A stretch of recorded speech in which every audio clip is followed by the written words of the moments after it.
Hey, this is Andy Brown from the AWS Cloud Project Bootcamp, and welcome back as we continue on with the implementation of the Cloud Project Bootcamp validation tool that will be used to automate testing of students' infrastructure to make sure we know that they have actually deployed stuff. So, talking to Baco, I was just trying to tell him about, how would we figure out the cost and the effort and if it would work, because he spent more time with these generative models than I have. I've spent my own time, but he's looked at it in a different way. And so the one thing he was telling me about was the token cost. So basically, OpenAI has a way of estimating out the cost of tokens. They have this tool here. And so what I did was I pasted it in here, and it tells me this produced 1,665 tokens. And this token over here is going to be equivalent to whatever this is. So you can see it's 0.002 for 1,000 tokens. So we're paying a fraction of a cent in order to run this. An open source model might be cheaper if we run it on our own computer, but this has to be on the cloud because it has to work for boot campers. And it has to be very cost effective because right now I do not want to charge people, not yet, for doing grading. So one thing I noticed is that in here, see all this stuff? It's actually counting all the blank lines. So if I go here, and look, the count is going down. So one thing I need to do is format these JSON outputs so that they don't have that formatting. One other thing is I had to correct the output to check here so that it would not include all the subdirectories. So I had to remove those out there. And of course, I had to update my access key and secret because we rotated them from last time around.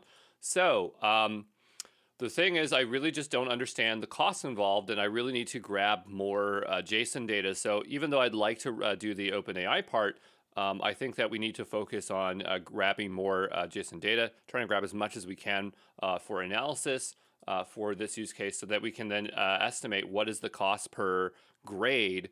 Is it a cent? Is it $1? What's it going to be to do that? The other interesting thing is that when we were looking at it together, Baker was explaining to me how these different ones work. And so if you go down below here, the system is basically you saying you tell the context to which the GPT should work. So you are a helpful assistant with translating French to English. So you're telling it something ahead of time so that it knows what to do. And so hopefully, that will help out. But yeah, here's an example where we have system, user. I don't fully understand assistant because here, you're doing a user and then the assistant, but I thought that would be data coming back. So maybe there's something I don't fully understand. There's also these other, they call them instruct models. So if you go over to here, instruct GPT, I remember these being as the older ones, but it says instruct models are optimized to follow single turn instructions. Ada is the fastest model while DaVinci is the most powerful. And I don't fully understand how those work differently from GPT. Maybe they just don't have context when they carry forward each conversation. I don't know, but it's possible that we might want to be using those. But you might ask, why would I want to use instruct GPT over Chat GPT, right? See if you can tell us here. Go to the bottom. So are both variants developed OpenAI. While they share similarities, they have distinct purposes. Instruction-based Instruct GPT is designed specifically for generating detailed responses based on instructions or prompts. It excels at following step-by-step instructions, providing explanations, or generating coherent information content based on guidelines. If you have a use case that involves providing detailed instructions and inspecting responses aligned with those instructions, Instruct GPT is suited for you. Structured content, Instruct GPT is adept at generating structured content, such as resumes, essays, code snippets, product descriptions. It can understand and follow formatting guidelines, provide relevant information. Instruct GPT can be utilized to guide users through a creative process, helping them brainstorm or refine ideas. Task-oriented applications. Instruct GPT is well suited for task-oriented applications that involve providing instructions or asking questions in a structured manner. For example, you can use it to build chatbots that follow specific workflows. ChatGPT is a powerful language model for generating human-like conversations that may not be suitable for tasks that require detailed instruction-based responses. If you use cases resolves around following instructions, creating structured content, or guiding users through a specific process, InstructGPT might be a better choice. And that actually kind of is what we want to do because we're going to be going, here's the stuff, answer these exact same questions. And, it's not a conversation. It's just that. So I would think that we'd want to use that. I think the only thing we have to do to be able to use that is by changing the model setting. in here. So notice that we have the model. So we can just switch the model to whatever we want. But here it says instructing chat models. Chat versus completion. So this is something we'll have to play around with. But right now, our focus will be to get more data, and try to figure out what we want to extract out and take check out. So that's what we'll need to figure out. Okay, and maybe what we'll start doing is start asking questions of what it is that we want to actually validate, which is a little bit tricky to think about. But anyway, we'll go back over to our AWS payloads. And so far we have these two things here. It might be useful if we pull up our Lucid app where we have our large diagram and kind of figure out what kind of stuff that we could pull and take a look at. So if we go into, there's a lot of stuff here. It's this one. We'll go into here. And we'll load this up, give it a moment to load up.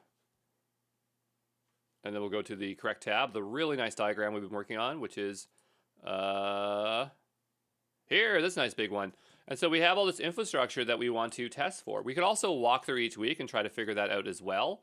The only thing is that there's stuff that is in your GitHub repo, and there's stuff that is in here. So I don't really know how we could query GitHub. So right now I'm focused on infrastructure. So yeah, there's the VPC, there's load balancers. So maybe we'll just try to get some basic ones first. So we'll go back over here. Yeah, we have our costs. I don't care about that. But yeah, we have describe VPCs, describe list buckets, and we'll just keep thinking more. So we'll go here. We want one for listing ALBs, listing target groups. Because we don't really know what's in these payloads, and so that's what I'm curious about. We want to list RDS instances. We want to list DynamoDB tables. Right? We could run a query against a DynamoDB table. Right? To see if there's particular things there. If we had a connection to the RDS instance, we could also query the RDS instance. I don't really want to do that. There are our security groups, so we might want to look at those. Listing security groups. We might have like listing subnets, listing route tables, listing IGWs. I don't know if we could see the IGWs, but that might be stuff that we want to see.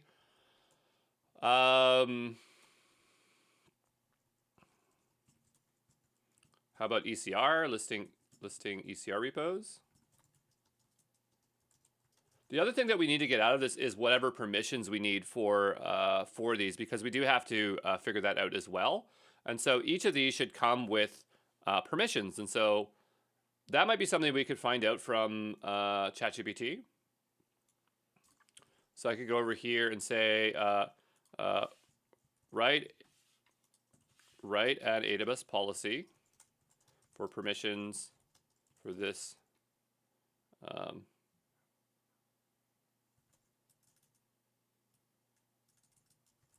this AWS CLI command.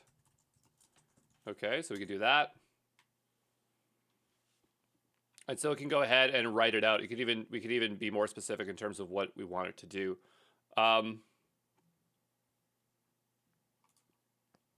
So yeah, we might also want that as well, the permissions for each one. And so I'm just trying to think here, like, where would I put that? Would I put it in a separate file? I almost kind of want to break these up now. This one is payloads AWS runner. So I can go here, make a new folder here. We're just going to keep making folders. And so we'll have one that will be called runner. Or at least when I'm making a video here, I can walk through it and figure out what's going on here, but I'm not thoroughly documenting this as we go. So here we'd have runner, and then we'd have commands. Commands.rb. So I can just kind of break this one up and make our lives a little bit easier to work with. So that would be here. Just cut that one out like that. Actually, we can cut the whole thing out. We go to the top here. And it's a bit easier to see what we're doing. So this is just this. We'll cut this out here. Paste that there. And then these commands. Oh, we got it backwards. We should have, one moment. I'll go here and we'll cut that out. And we'll paste it here. Come on. Copy and paste for me here. Cut. Paste. But yeah, it'd be really nice if we could use CodeWhisper, but it doesn't seem to really do what we want. We could try it again. It didn't really work great the first time, but you know, we only ever did it once, so you know, it could be that we just weren't trying hard enough here. And so we have policies.rb. It's not necessarily that we want the policies. I mean, like, here's a question, like, how many policies can you have attached to a role in AWS?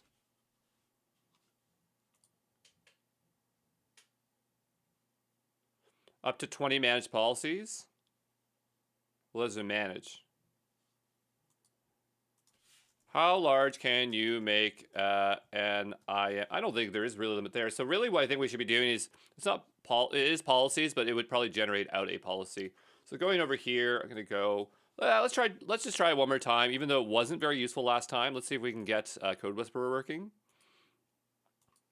And you know, I am complaining about CodeWhisper, but I'm just telling you, GitHub's no better. Like the solution that they have, I personally don't care for it too much. So we'll go here, we'll paste this in here like this. And now it's asking me to log into my builder ID. So I have a separate account for this. I really dislike this builder ID thing. Whoever did this at AWS, I dislike you for doing that. I don't know what you're trying to solve with that. Well, I know what you're trying to solve, but anyway, it still annoys me. So I'll say allow here, and we'll go back over here. And so now it is running. And so hopefully we can get it to write our code for us. But it's so hard for me to not write code because I've been doing it for so long. But anyway, we'll go over here and we will split this in half. Okay, I'll put this one over here and the commands over here. And so this is going to be very similar, except this is going to be, instead of commands, this is going to be policies. And we're going to match the name. So this will be def self EC2 describe VPC or describe VPCs. Return a hash of policies for this AWS CLI command, AWS API command. Okay. And I'll put region in here. We don't need to put region in there. Well, if we're doing that one, then we definitely do, yeah, region. So I'll do region here. And then here we'll try this. It's Alt-C and see if it can make it.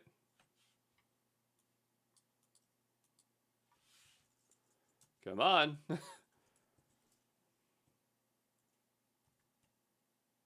Nope.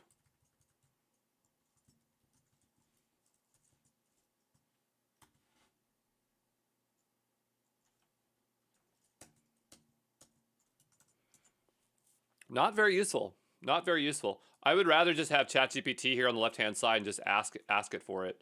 So this is, we have a statement here. I guess we really just want to return as the statement. Return a hash.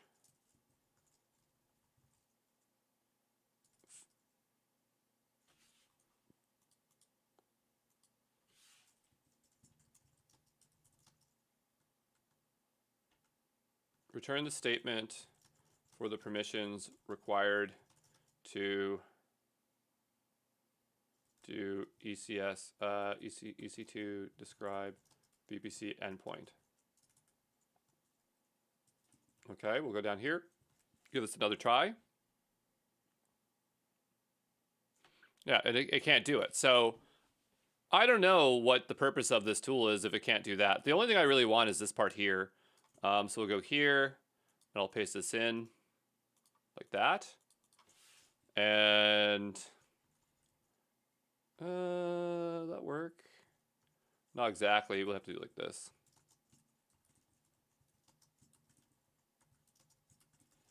But anyway, so this will actually return what we want. Yeah, well, thanks a lot for the yarn. I don't really need that there. And this is for S3 list S3 buckets, so that's not very useful for me. I mean, I did ask it for that, so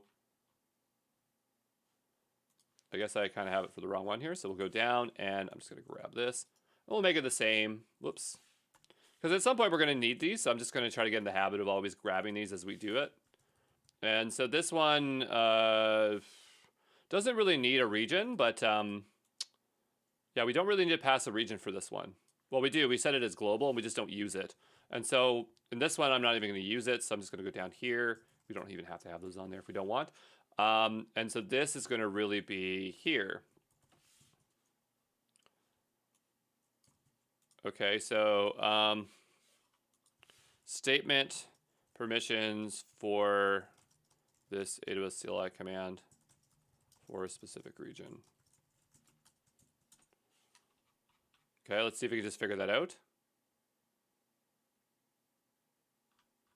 There we go. So yeah, it's kind of working.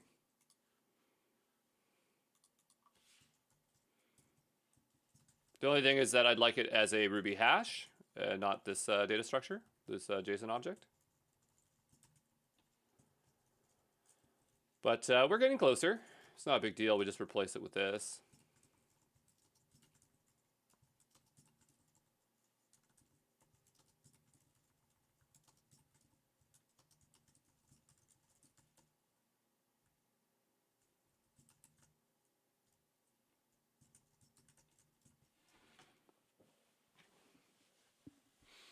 Okay, so that is starting to work.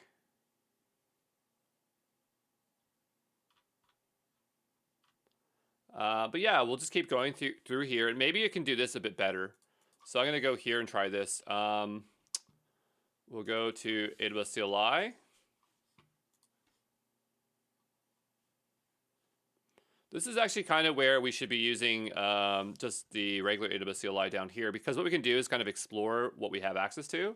So EC2 is where everything is, and so I might want something for subnets. I'm going to just type in subnets. And we have describe subnets. I want this one. And what I want to see here is the data structure. And so down below here, there should be a hotkey for that. But this has never really worked for me here. So hide docs, show hide output, that's F5. So I'll try F5 here. That's not working. Control F5. Nope, that's doing something else. Let's try Alt F5. Let's see if that works. I'm just going through my keyboard trying to figure out what works. Nope. Command F5. Okay. Get pod how to use F5 key or F keys.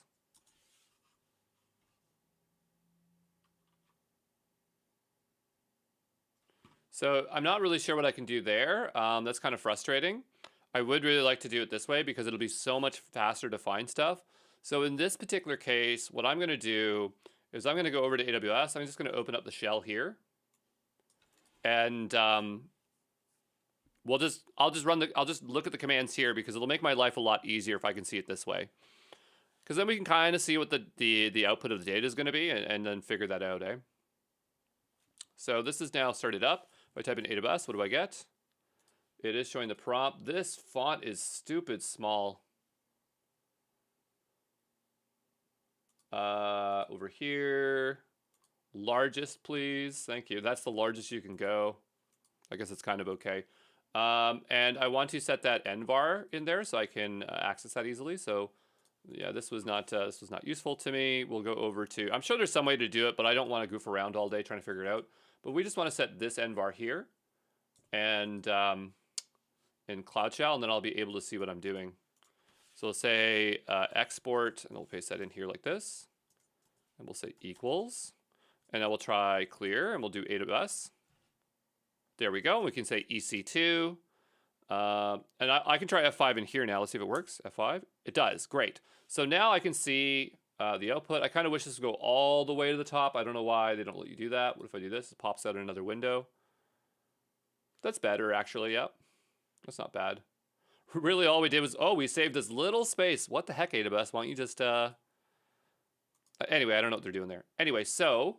coming back up over to where we were here. So I want to see subnets. So I'm going to type in subnets here. That looks good to me. So I'm going to hit tab. And so now I can kind of see the output and just determine if that's something that's going to be actually useful to us. And, I think it looks pretty good. So what I'll do is I'll go back over to here. And I guess we will use that command. So we'll go here and down below here. And that one is def ec2 describe subnets. And that actually is correct, so I like that. And yeah, so it's starting to figure out what I want. There you go. Keep going. There we go. That's what I wanted. Nice. Okay. So that is nice. I would like it if it would suggest full blocks, but it apparently can't handle JSON, but maybe as we keep writing these policies, it will. And so I'll go over here, and I'm just going to write another one. So we'll go up the top here, and we'll say self. By the way, this is supposed to be self, I think, up here too. So we'll just go back here and write self here. And so I'll go back over here, and we'll say ec2 describe subnets. It's not, yeah, there we go. And so we'll go down here and let's see what it does. Yes. Okay, so now it's kind of doing what I want it to do.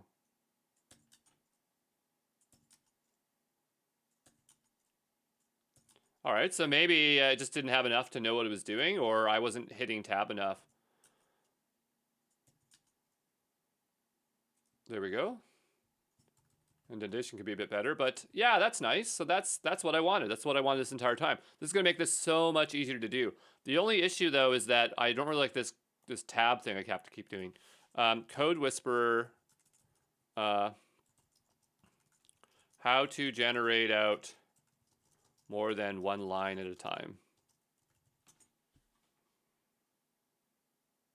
I really don't like this line-by-line thing. May not be able to generate an entire function block in one recommendation. However, CodeWhisper still provides line by line. Okay, but it was doing it right, so block completion is used to complete this. Not really what I want.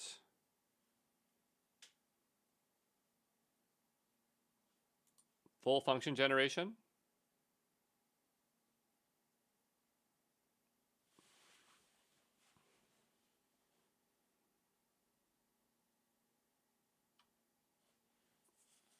I'm watching this. I'm trying to see what it's going to do. Okay. Hit tab. You can do it anytime faster here. We don't have to go super slow. Wait. They're just waiting. Enter. See, this is still doing it like line by line, which kind of sucks. Or it's really small code blocks.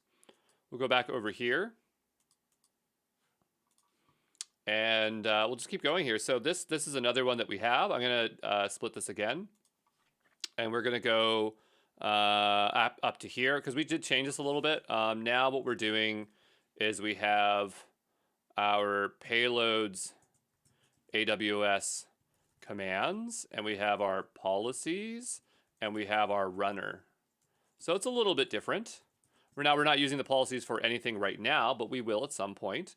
There is a small change here with our module def. So we have payloads. It was defined. Actually, there's nothing to change there. So that's fine. That's all we needed to do. I'm going to run our code to make sure that it still works. And it is. That's great. So it is outputting stuff. I wouldn't mind if this was all single line. That might be a nice improvement that we can make there. But Yeah, because it's kind of getting kind of messy. I can't really see what's going on. So what we'll do is go over to maybe our, where's our uploader? Our uploader here, and I'm looking for, this line here. And so I'm just going to do interpolation like this, value. Okay, so that will shorten that. The other part is in the runner. And in here we have the file path somewhere. There it is. So I'll go to the end here and we'll do this as well. Okay, so that will improve that. Here it's executing that command, so we can go over. It's still in here, and so I'll just do this. We'll say command.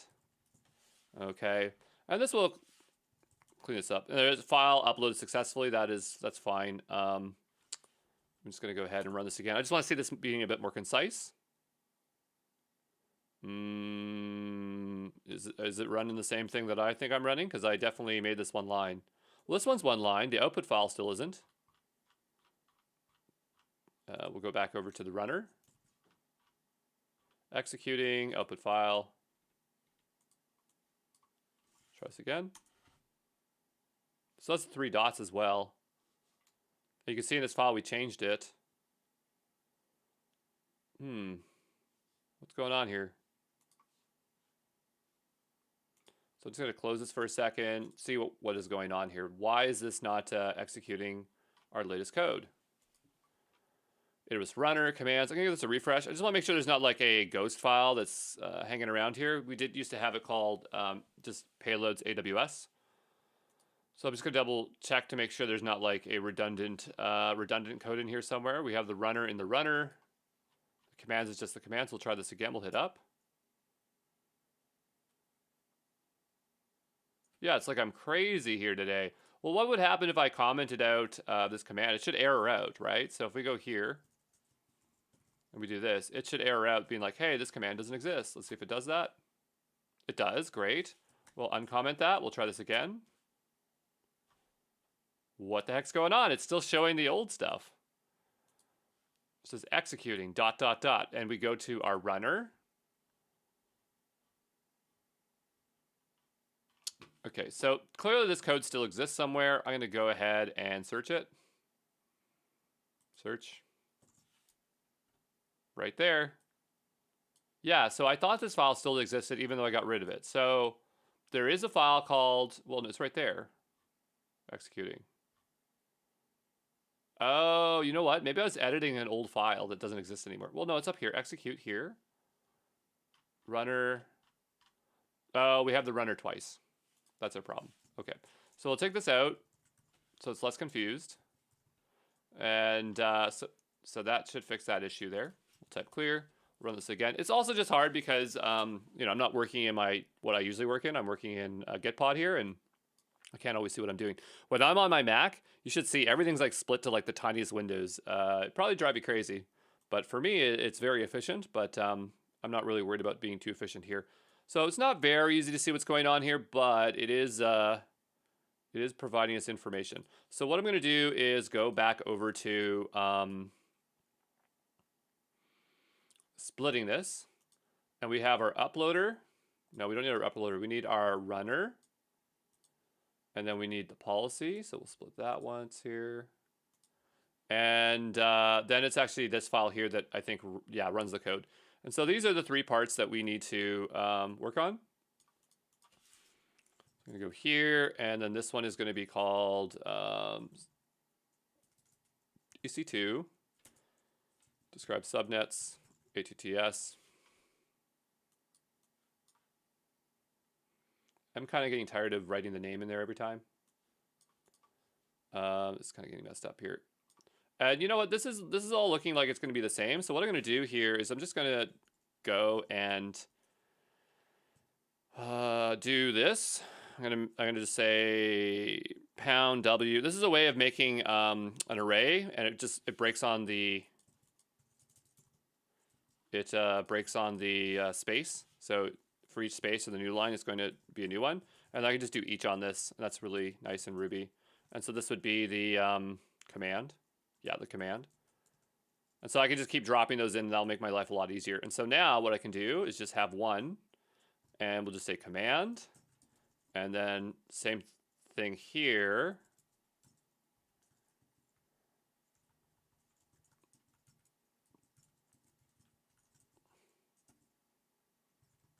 Command JSON. Yeah, I know what I'm doing. But the only key difference is I want to change the, I want a G sub. Yeah, that's exactly what I want. Perfect. Okay. So it's trying so hard to help me too, and I'm like not nice at it at all. But the only problem though is that they're not actually all like that. You can see for list bucket, we actually had to change it slightly, where we had to use the user region as that. So we are going to run into an issue with that. So this isn't going to work exactly how we want it to. So we might have to do this for like two. So this would be like region specific. This would be like global commands, global commands, right? And so we'd have to bring this here. And so this is going to work well for this one, right? It's also going to work well for this one, where, well, we don't need that. We just need the describe. And then we'll take this and we'll copy it and we'll do this again.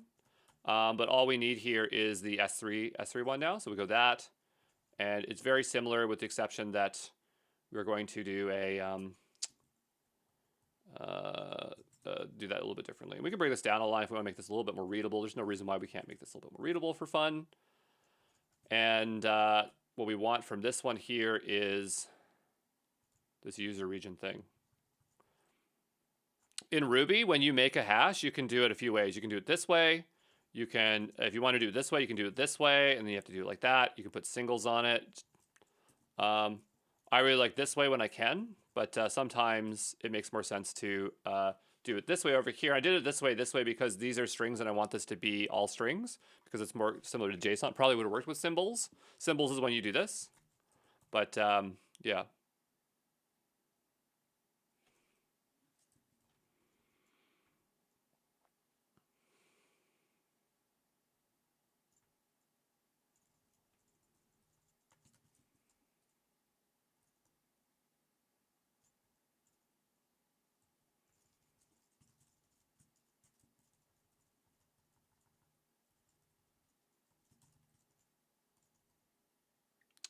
And oh, that's the for each, yeah. Oh, okay, so that should be indented here. Yep. All right. So yeah, that'll be our global commands, and that will be the one below. And so hopefully that just works. So I'll just type in clear here, and we'll run this again. Small issue somewhere. Just comma missing there. There we go. And that should output our files. Good. We'll go back over here. We'll take a look at our output. So yeah, now it's starting to output all the stuff that we want. So describe VPCs. That is that correct? Why is it just that? Hold on here. Yeah, we shouldn't have a, this one shouldn't be here. I'm just gonna go here and delete this out. It might be that it was just named that manually and didn't have the EC2 part in it before. Yeah, that's probably what it was. We'll go ahead and try this one more time. Delete this permanently. We'll go hit up. And we'll see the output. Also, every time it's doing this, it's uploading the files as well. So it's kind of interesting. They're very small files, so I'm not really worried about it. But that stuff will stack up over time. Be back in a second, okay? All right, sorry, I'm back. I was just talking to Becca about global tax compliance. Super exciting. But anyway, yeah, so those are now generating out correctly, and it looks like maybe CodeWhisper isn't all that bad, but again, I'd like it to do blocks of code. But yeah, we'll just continue on down here and try to think about what it is that we want. Runner, this is the runner. I don't really want to look at that. We'll bring the commands over here now. Great. And what we'll do is scroll on down and we'll just continue on with our list. So going back over to AWS, over here, I suppose. I'll just bring this over here. So that's one that we can do. And so we can describe subnets. We can just go here and see what else we can describe. Maybe there's something else that we want. Describe addresses.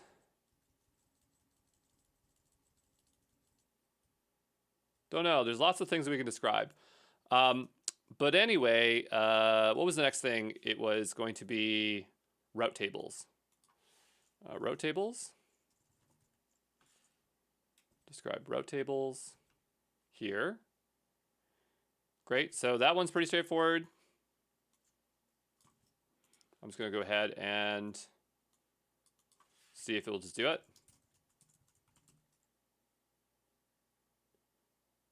Ah, there we go. It is working. There we go. You know, still not as fast as if it was code blocks. But, you know, we'll have to compare it with the other one there. So we'll go here and say self. See if we can figure it out. Is it EC2? There we go. I think that's what it would be. We don't want double EC2 here.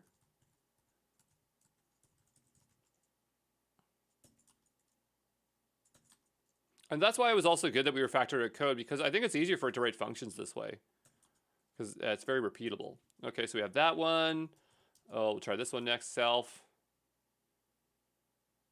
There we go. We'll just keep going here.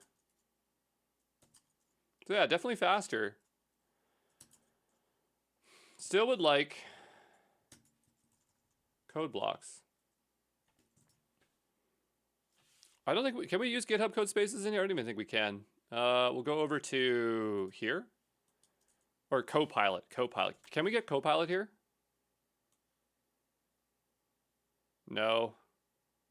I mean, there's other ones, but it's not that. I just don't feel like opening up code spaces. You know, if GitHub wanted to sponsor us, then I would definitely use code spaces. But if I don't have to, I'm gonna use Gitpod. And I might look at DevPods for next bootcamp. We'll see. So we'll go here. Yeah, ELB version 2, that's what we want.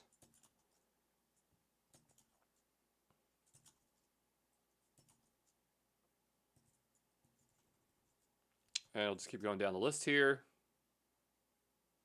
This one we didn't finish, I don't think. There we go.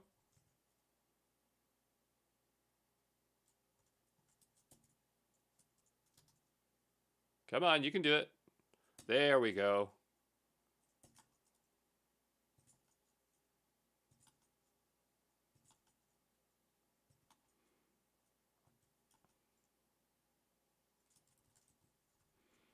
We'll try this one.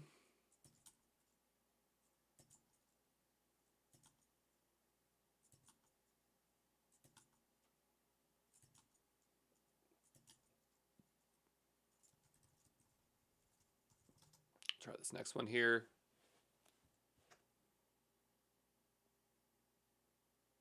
You can do it. There we go. Sometimes it just needs a little bit of help for no reason. And you know what, I'm reading this, and these generally look correct, so I obviously use the CLI quite a bit, so for me, I can kind of tell if this is right or not. We won't do that one. Listing ECR repos will be the next one here, so we'll see if we can do this. There's repos, there's registries. Hopefully, it's repos is what we're looking for here.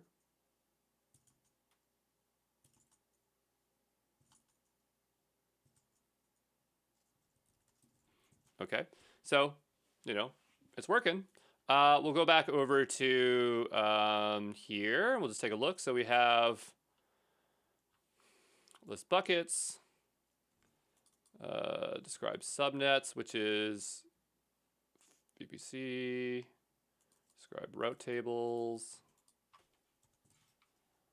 This is way faster than what I was trying to do. I mean, like, I could have came up with a solution that didn't require ChatGPT, so it'd be very cost effective, but it just would have been a headache to maintain. So this is a little bit nicer. Let's keep going down our list here. Okay. Okay, we'll keep going down here.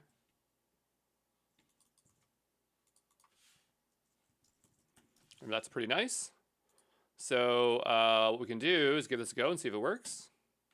Run this here.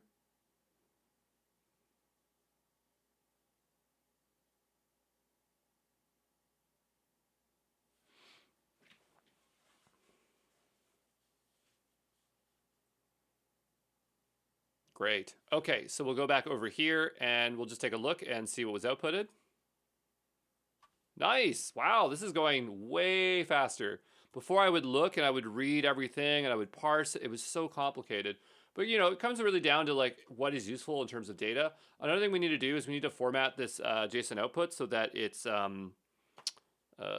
more concise. I'm not sure if there's any way to do that. So like output JSON single line, like no formatting, AWS CLI. I don't know if it can do that. We'll take a look here. Probably not. We'd have to pass it to something like JQ and or something like something else to do that. Yeah, it's always going to come out in that format. So, I mean, we could also give it YAML files, which are a bit more concise. Not everything has YAML as output. JSON's always a guarantee. But we do need to format these so that they are optimized for ChatGPT. Now, we don't have to do them right now. We could do that later. And when we download them, we can format them and rewrite the files. And so that is something that I think we will do. But for now, it's totally fine because these are readable. I like that they're readable. And so we'll leave them like that for now. Here it's showing no load balancers. Don't we use a load balancer? We do, don't we? We definitely do. So that's interesting. And yeah, we haven't done the policies yet. We'll leave those alone right now. But yeah, there's no target groups. There's no DB instances.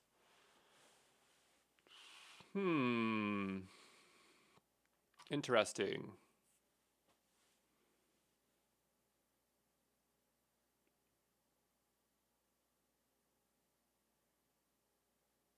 Yeah. Another thing I might want is like a audit file or a run file. So every time it's doing this, I know exactly what it's doing it for. I think that would be quite nice to do. But the other thing is like when we do this, you know, we're uploading them into the scope of a particular user, but you know, it's based on when this stuff was ran, right? So you know, you still like we have project scope, but we might also have like run scope, like it like how many times did it run, and then you might want to have a file specifically for that.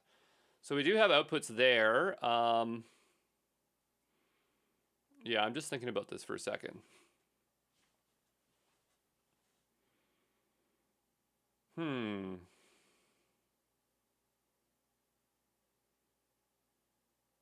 See the exact commands that are running.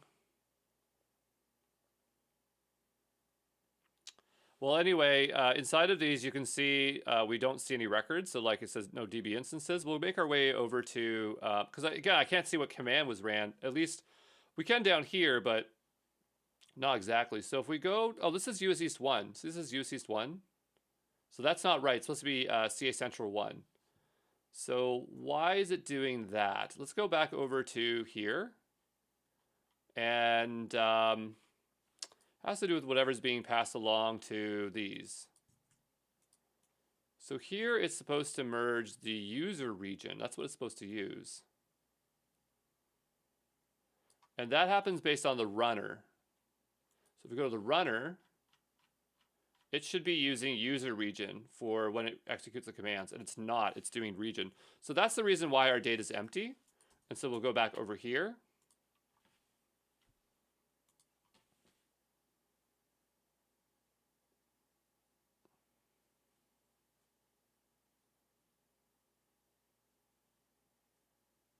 It's overriding the existing files right now. So we'll go back over here into here.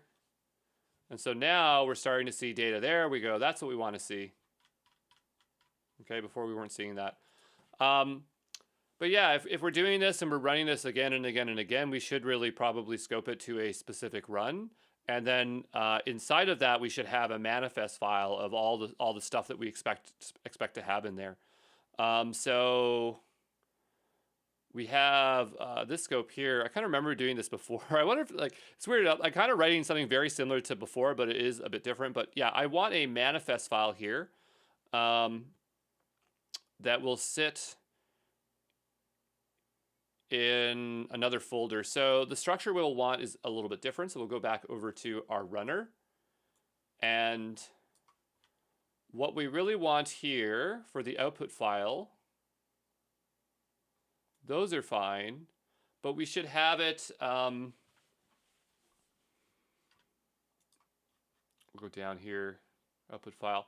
We should have output path, project scope, user ID, and this would be the run ID. So it'd be like, this would be the run UUID, as in the run that we plan to check against. And so that's kind of what we're missing here. So we'll go up here and we'll just say run UUID. And so for every run, we'll have a new UUID. Now, this is output file, so it needs to get passed here somehow. So go up here and say run UUID, run UUID, and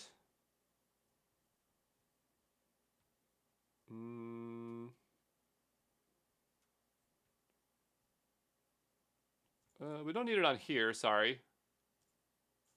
Run UUID. Where was I placing that? Only there. File join, that makes sense. We want to have, yeah, here. So we'll say run UUID, and then that'll say attribs run UUID.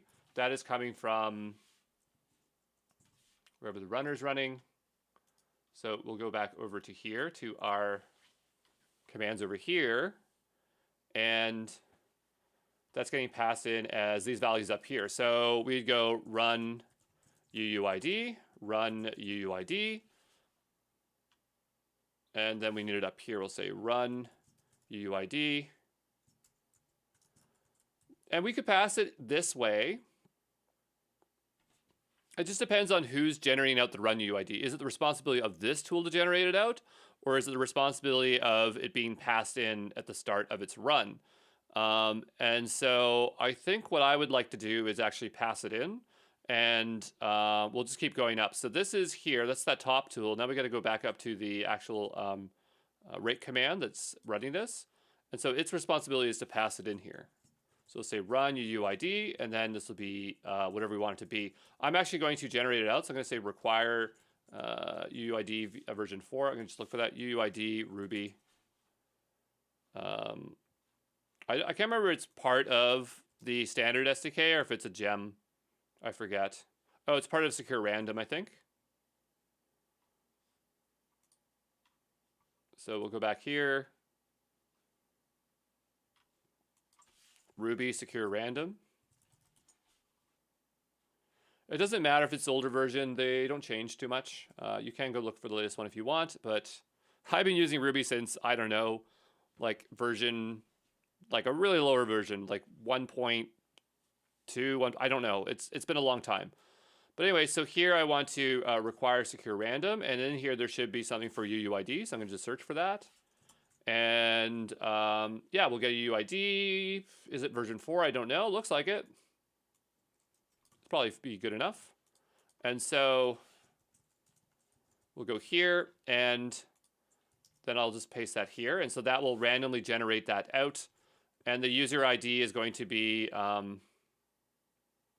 passed as an nvar, just for the purpose of this, to make it easier.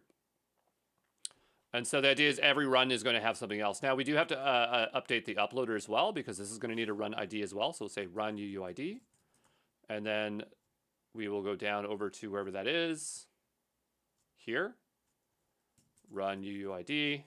Again, that's a nice part of having this colon syntax, the name parameters, because you can just put them anywhere. Run UUID. Okay, and so what I'll do here is I'll go ahead and just delete this folder. Delete permanently, yes. The runner, we have this in two places that we have to pass it along. There's the object key somewhere here, object key. Run UUID, attribs, run UUID. Okay. So now I'm hoping that that's going to put it into the scope of that folder. We'll go ahead and do that. That's an issue in the rake file. We probably forgot a comma. No big deal. And line 12, it's expecting a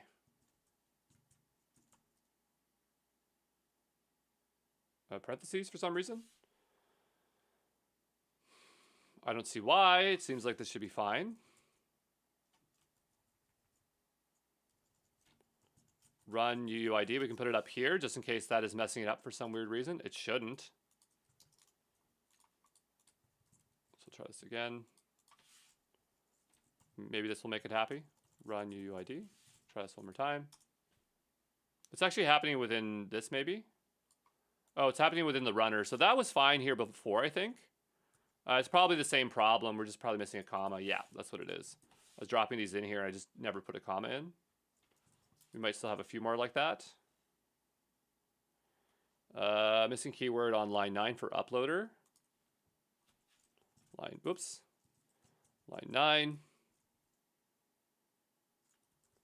Run UUID.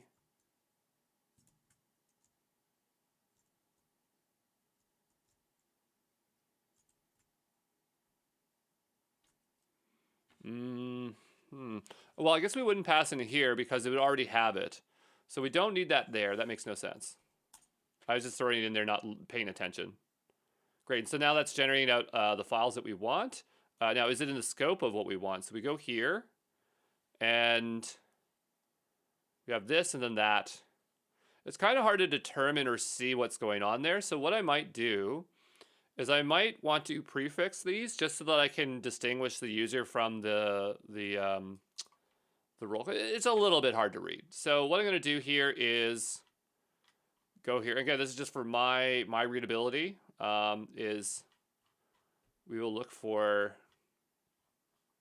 at runner here. So this has this. And so I'm just going to go and do this.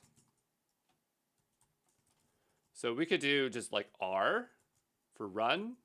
We'll also just put the full word run, and then we'll exactly know what it is and not be confused. And this will just be like user. So it's a little bit more human readable. We need to also do this for, this is in our runner. We need to do this in our uploader because it's a similar process here. Object key, here it is. And yeah, similar thing. So I'll go ahead and paste that in like this. There we go. And so that will make things a lot easier. And so now what I can do is delete this folder again. And then we'll run it again. Issue on the region there, line 56. Oh, I see, because it's like that. And actually, we shouldn't be putting it on here because this is passing it to the object key, which doesn't make a whole lot of sense. I want to do that when it actually calls it. Sorry, I'm putting this on the wrong place. I'm just not paying attention. It's hard when you're coding and you're doing this at the same time. So if we go down to here, yeah, this is where I actually wanted to do it. Sorry. I want to do it at this level. There we go. That's a lot better. And we'll hit up and try this again. Yeah, it's not called a tribs at this point. That's true. They would already know what it is. And we'll run this again.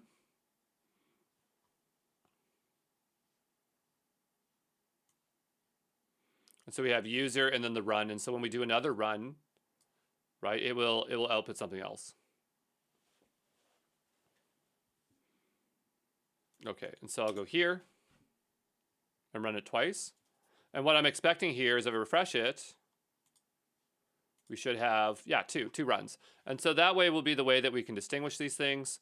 I do want to generate it in a manifest file so we have a little bit more detailed information about what's going on. So for this here, what I'm going to do is I'm going to do something. I'm going to do something. What I'm going to do here is generate out that manifest file. And it should happen per run. So when these run, it's supposed to maybe return back data. Might be a good idea. Well, I mean, yeah, it should probably return back information so that we can add it to the manifest. I think that's what I would do. So I'll go here and I'll just say, I'm just trying to think about this. I mean, we could create a manifest file to have all the data in it. I think that's what I'll do. So I'll make a new file here.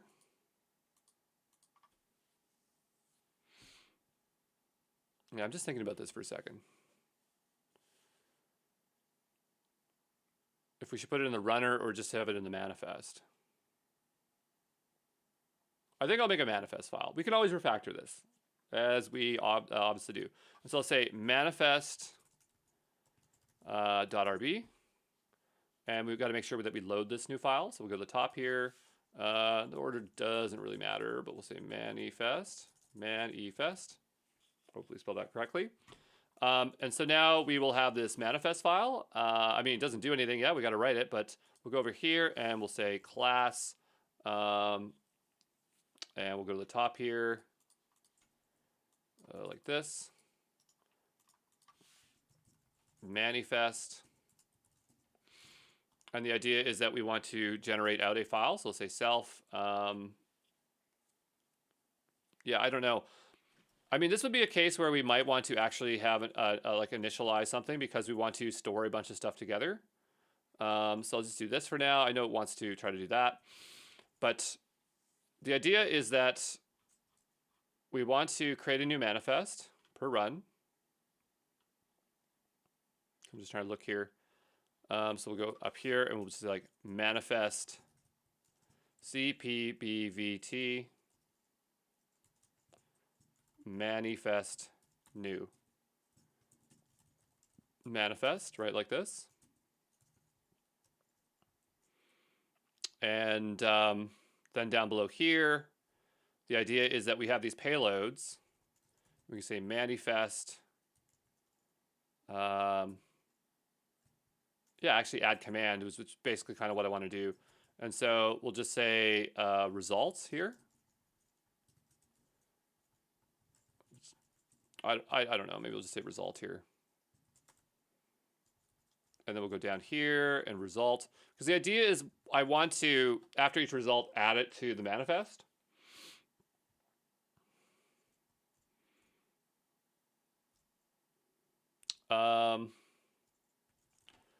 The other thing is that I want to kind of track how long it takes to run a command and other stuff like that. So it depends on if this is responsible for doing it or if it's the manifest that is responsible for timing how long it takes the runner to run. I might want to use that for the manifest like that way, but I'm going to go down here and say manifest save. Or like write file. Manifest upload file. And that is what I want to do. So that is the two things I think that we might want to specify here. Now, what it would need in order to do this is we could initialize at the beginning because we are creating it as a class. And we really need to do that because otherwise we're not going to know the contents of the manifest file. We could just keep adding to it, the output, but I'll go up here and there's a few attributes I want. I want attribute access or name version document. Not exactly. I mean, it's trying, but that's not what we want. We want to have payloads. And I mean, we could have metadata, but that's not exactly what I want. We have payloads. We have the actual user that I want this for. So this would be for the user UUID. This would be the run UUID. I know we already have those, but we're going to put those in redundantly. And so there's that. And then even inside this, we might have like, well, we might just expect an object to be returned back for this. So that's what I'm thinking right now. This needs a user UUID, a run UUID. We also need a output path here. So we'll say output path, something that we will need. Okay. And we'll go back over to our original one here. And I'm just seeing if it'll actually do that. Is it just saying random stuff because it doesn't know about the other one? No, that's kind of right. And actually, we do need the project scope. That's something that's also important, project scope. But it's not really choosing what we want. So let's go here. Again, I prefer to do this because it gives us more flexibility. We are not trying to really write a DSL. We're just trying to have very readable code, maintainable code for a very important component to our application. So go ahead and copy this. And we will go back over here and paste this in here. Come on, let's try this again. We will copy this and we'll paste this in. Okay. And so, not exactly how it's supposed to work, but we'll have to do this like this and then do this like this. And we need to pass along all this stuff. So we have our user UID, our run UUID, our project scope, our output path. I kind of prefer that being over here. The payloads bucket probably matters as well, payloads bucket. It's interesting we call it payloads bucket when it's really just for runs. It could have been CPBVT runs as opposed to the payload. It also really depends on how we want to structure it. So like we could technically have a folder for manifests and list them out straight. It just depends on what we want the structure to be. So yeah, we can put them nested in here where it's in their specific user. So if we go here, that file would show up under the run. I think that's fine. Yeah, I think that's fine. So we do still need the payloads bucket. So that is another thing that we are going to need, payloads bucket.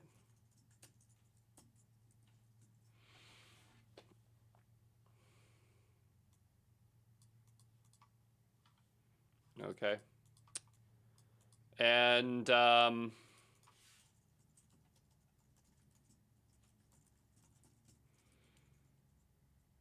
it's weird that there we go, I fixed that. We don't need them, but it was just that it was highlighting wrong. It was kind of bothering me there. I'm just going to go here and put class on this. Class, init. What I want to do here is I want to timestamp some stuff. So like starts at, ends at. Like how long did it take to run? And so we'll just go up here and say require time, maybe time. It's probably what it's supposed to be. And then we can go here and just say self starts at time.now to I. Depends if you want it to be human readable or not. I don't care about readability. I'm just going to do that with in that sense. It's not itself. It's probably this or this. I don't remember what it is.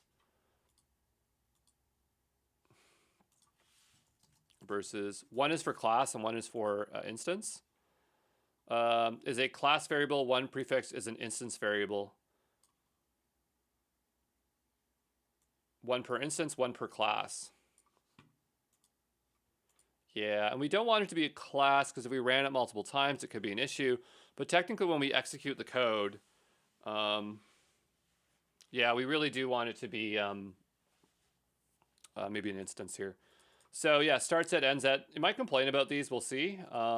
We still have more to set. So we have the user UID, which will be set like that. We have the run UUID. We have the project scope here.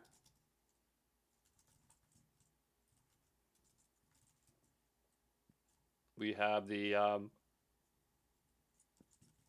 output path. There might be something missing there.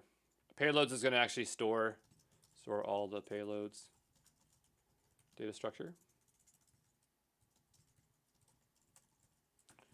Okay, and so coming down here, you know, we have write file, and then we have upload file. And so, I mean, we do have the uploader over here, which we could use. This just needs an object key. It doesn't care about anything else. I mean, this generates an object key, but we don't need to use it. And so that's great that this is generic, because then we can just keep using this. So we go back over to our runner and we can grab that example there, this one here. Go ahead and grab that. Well, that's the object key. I actually want to upload it. Where's the upload? Right here. So we can go ahead and grab this, and we can go back over to our manifest. I can go down here, and I'll just paste this out as such.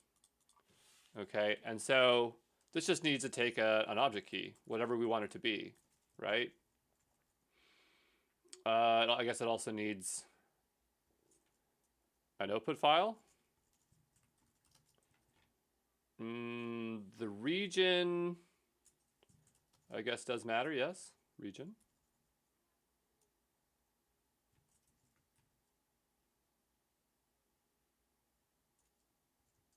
And yeah, this stuff. I kind of wonder if we even need to like write this function here, because we could just dump it here and be less code, I suppose, because we're just really passing functions to another function, which is kind of silly. So yeah, what I'm going to do here is just cut this out here and, you know, paste that there.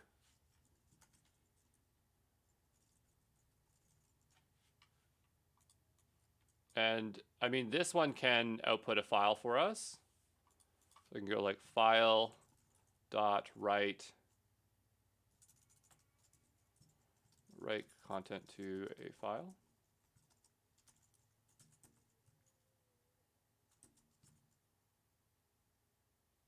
You can do it, ChatGPT or CodeWhisperer. There we go. Thank you. Yeah, that's pretty much what I want, I think. Yep. I like YAML files, but you know, JSON's readable enough, so it's not that big of a deal. So we'll go here, and yeah, that would output the result, because we get that as a hash, whatever the self value is.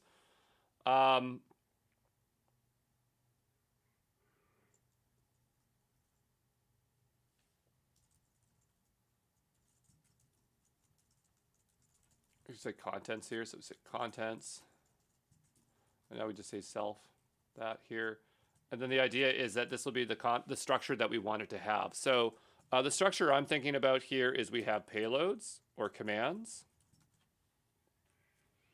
Could be payloads, actually. Payloads. Payloads are going to equal payloads, like that. We have the start set, end set, you know, say duration, you know, metadata.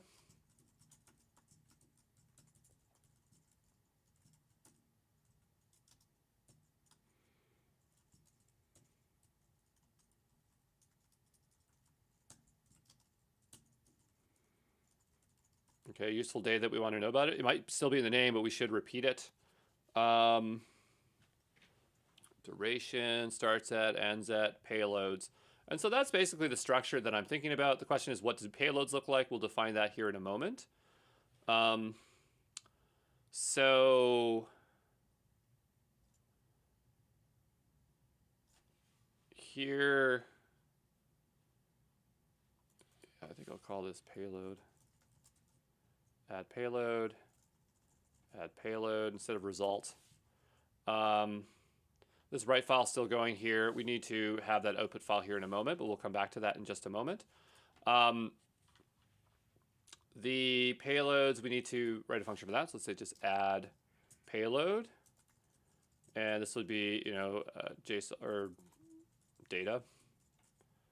And so this is where we will want to have that structure. So coming back over to, maybe it's not a big deal. We can just say payloads. And we should actually set it up here as how do we want it? Do we want it as an array, or do we want it as a hash? Because it really depends on what it's doing. Because if you have a hash, you can have unique names. Is there a reason for the unique names? Does it even matter? Could we ever end up running the same command twice? So we might not want to limit it that way. So I'm just thinking about it here.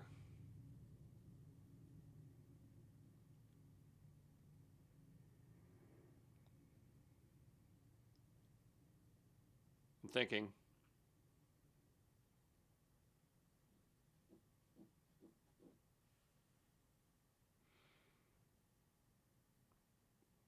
For now, yeah, we'll make it a hash.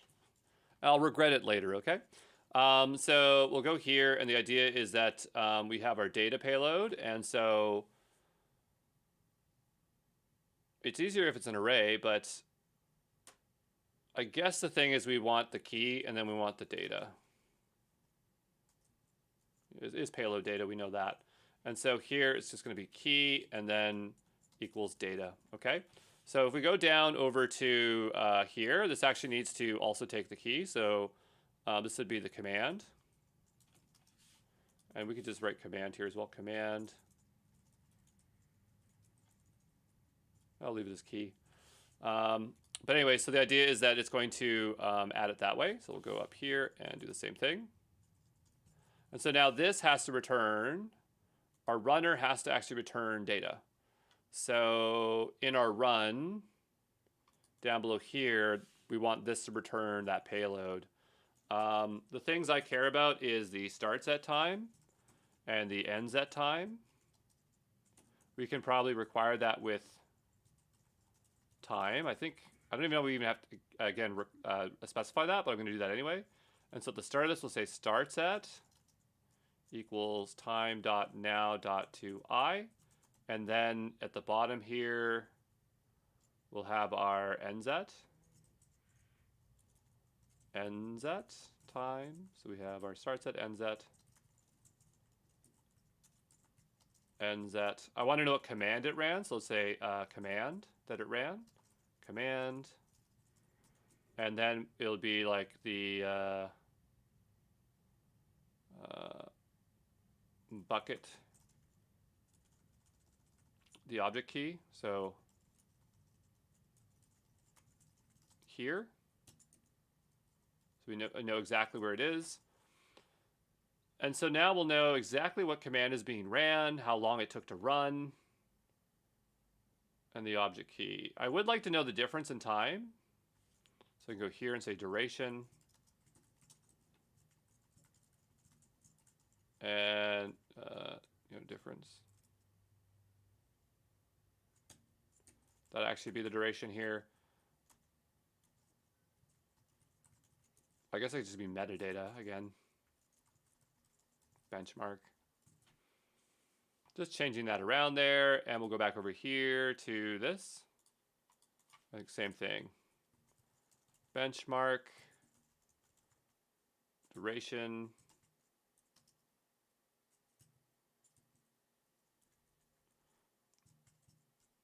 in seconds. Is that going to produce it in seconds? I hope so.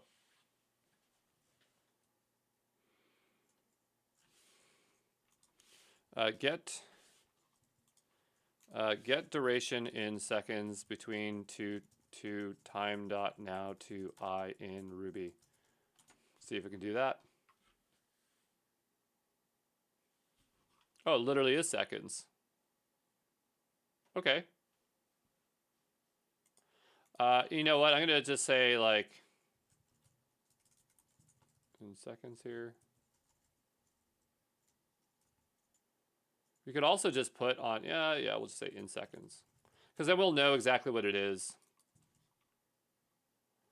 And then we can keep the value a number or whatever it is. And that'll be, I think, a lot nicer. So I think that is better. We have command, object key. There's other things that will obviously have that manifest file, like the account it ran against and stuff like that, but we've yet to actually run this against a different account, so we'll figure that out as we go here.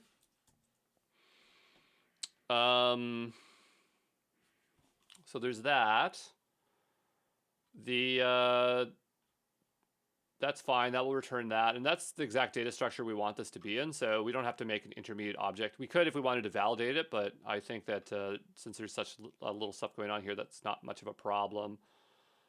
I mean, if an error did occur, we should capture it and show it here, but you know, that's something we'll have to figure out.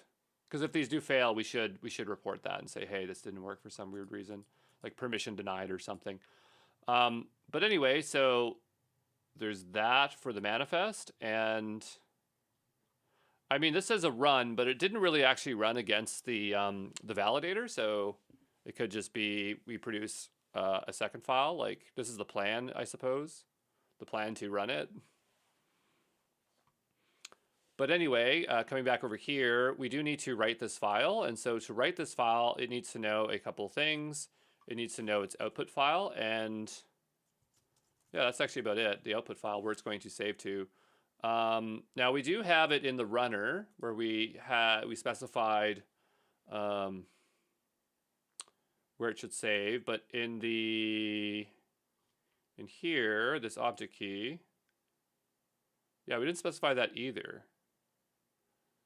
So who's responsible for this? Probably the manifest is.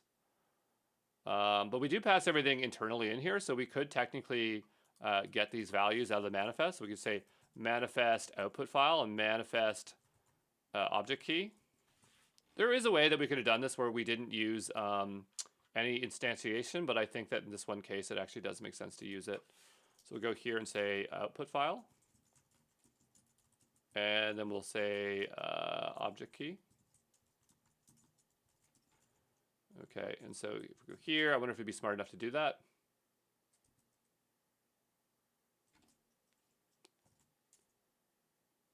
Nope, it does not know what to do. So what we want to provide this is probably very similar to this. But the key difference here, let's go over here.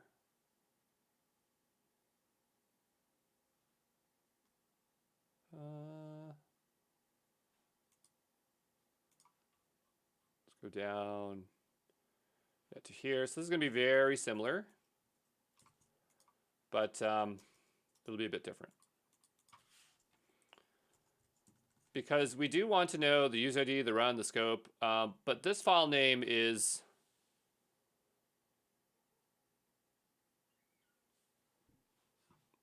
it's not region, so there's no region. And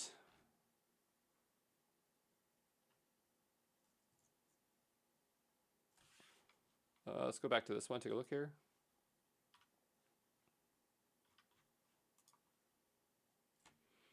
Output path, yeah, okay. So we'll grab this here. This will make it a little bit easier if we can just see what we're doing. And so let's go down here for a second. Oops. And we'll just paste this in here. Which, by the way, we don't need to pass anything to hit this one because this write file can just reference them internally. So here for the write file, it can just do self output file, and it can know where to put this.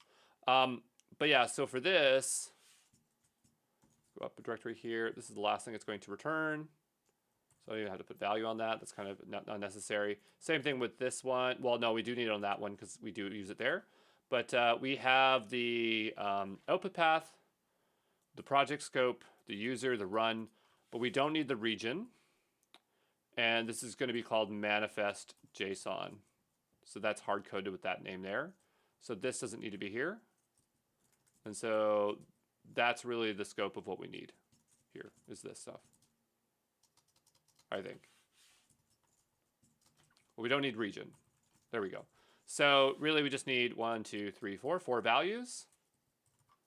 Okay, but we do need to feed these values in here. We do already have them, so we can just go like this and grab them this way.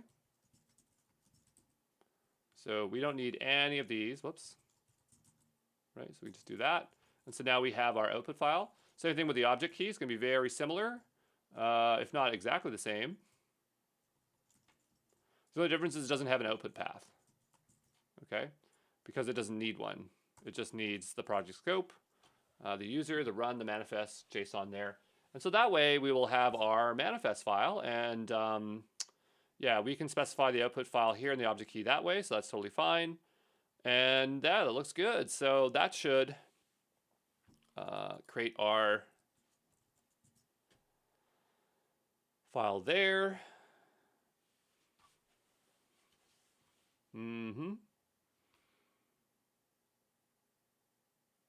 And I'm just trying to think if there's anything else that has to happen there. No, I think that's the implementation. So the question is, does it work? That's what we're going to find out here in just a moment. I'm just going to double check here, see if I made any other mistakes or forgot anything.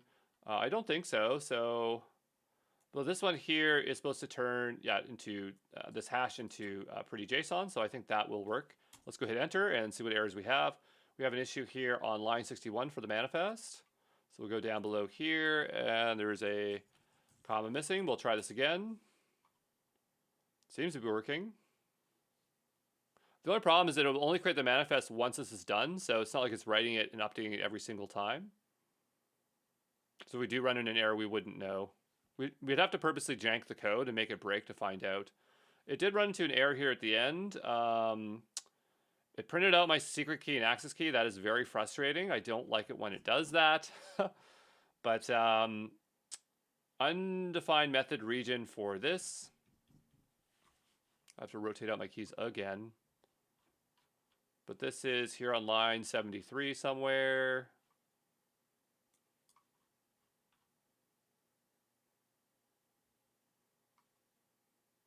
Undefined method region right here.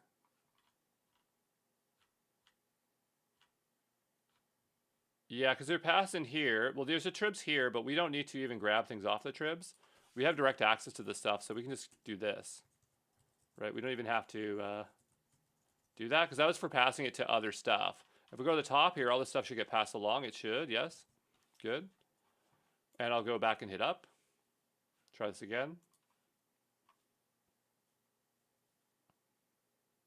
Fingers crossed it'll work this time.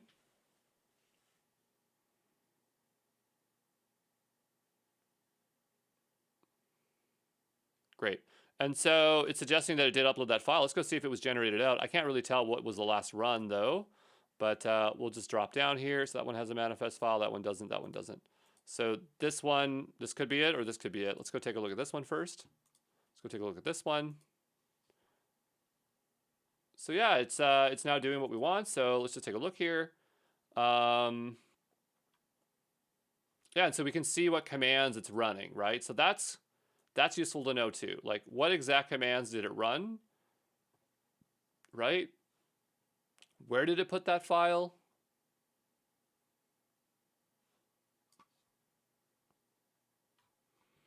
These are placing them in CA Central 1. They are, they're supposed to go to US East 1, not CA Central 1. Well, that's the command. Oh, no, that one's fine. That makes sense. Yeah, that makes sense. And so we can see exactly what is getting outputted. And so, you know, that makes it for a very good audit. So yeah, hopefully that is something. But we'll go back over here and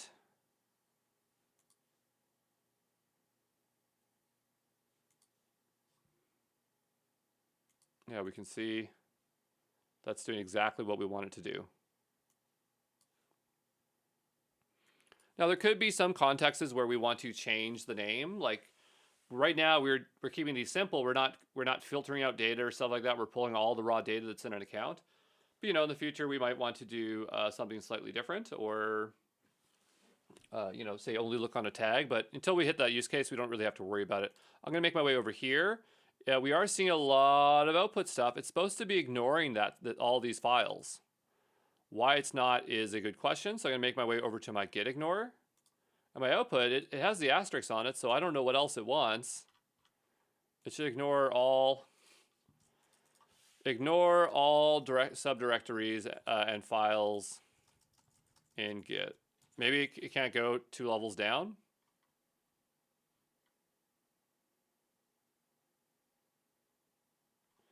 So maybe we need to do this. What if we do this? Does that fix it? No. So this is update. Did these get committed? I don't remember committing these. Let's go back over here for a second. We'll go over to our Cloud Project Validation tool.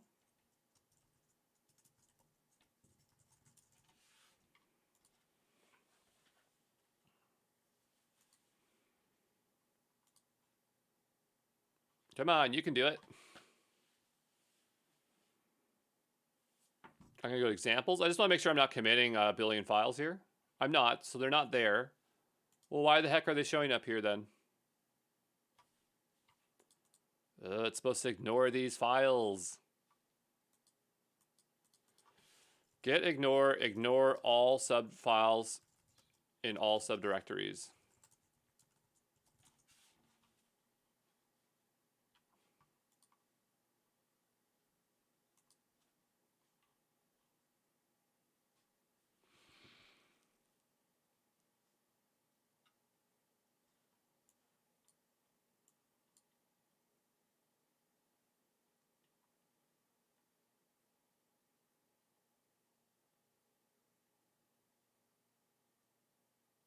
I'm just reading here.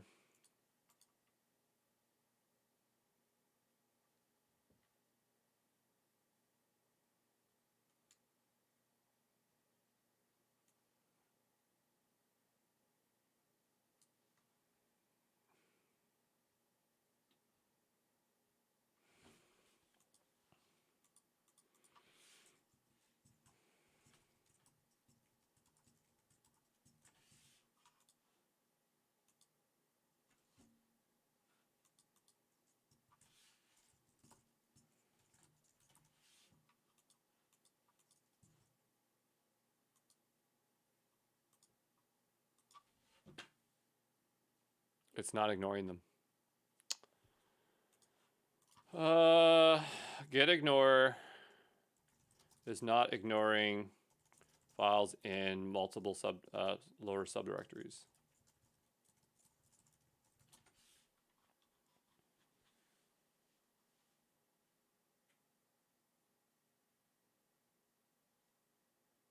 Okay, so if you're using get ignore or ignoring multiple lower subdirectories, it might be due to limitations of the patterns used in the presence. Verifying the pattern ensures this. Patterns can use wildcards to match any characters. Double check that you're using it correctly. Check the exclusion rule. If there are exclusion rules, we don't have one. Recursive patterns, like this.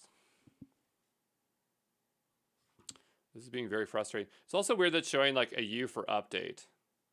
Oh, it's for untracked. Okay, I thought that was for update. So what I want to do is I want to only commit this one. Oh, maybe because we didn't add it here yet. Hold on here. Let's refresh this here. I'm going to see if that takes effect here. Ignore. Come on, you can do it. Ignore JSON files. Come on, ignore them. Come on, ignore them. I don't understand why it's not ignoring.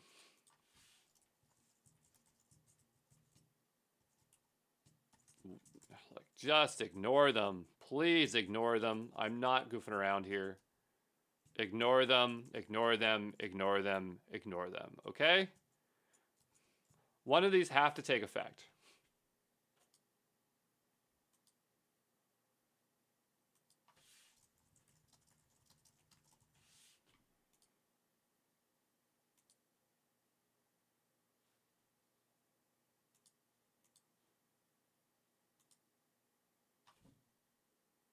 I don't understand why. Well, like, look how verbose I've been with this.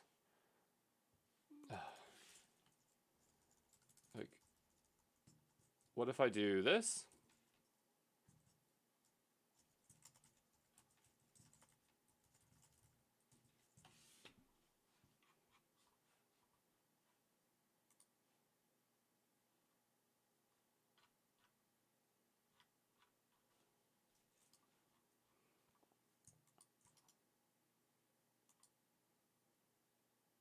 Okay, so now it's working. I don't know what made that work there, but I don't care. Fix, ignore file, whatever. If you want to see that and see that I'm a maniac, you can see that. But generate out manifest file. Okay, so now we have a manifest file. We're not doing much with it yet, but at least we have that there. And so that'll be useful because when we want to do the second part, which is to download these files and format them and prepare them for the ChatGPT, that's going to make things a lot easier. So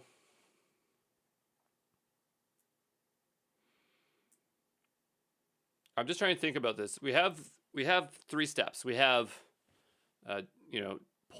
set up a new run, right? So we're prepping data for the run.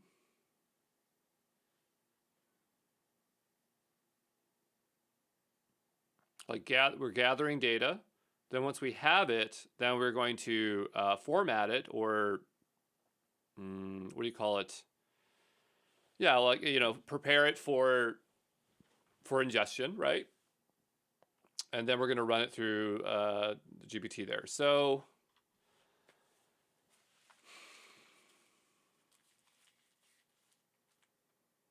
yeah, I'm just thinking about this for a second.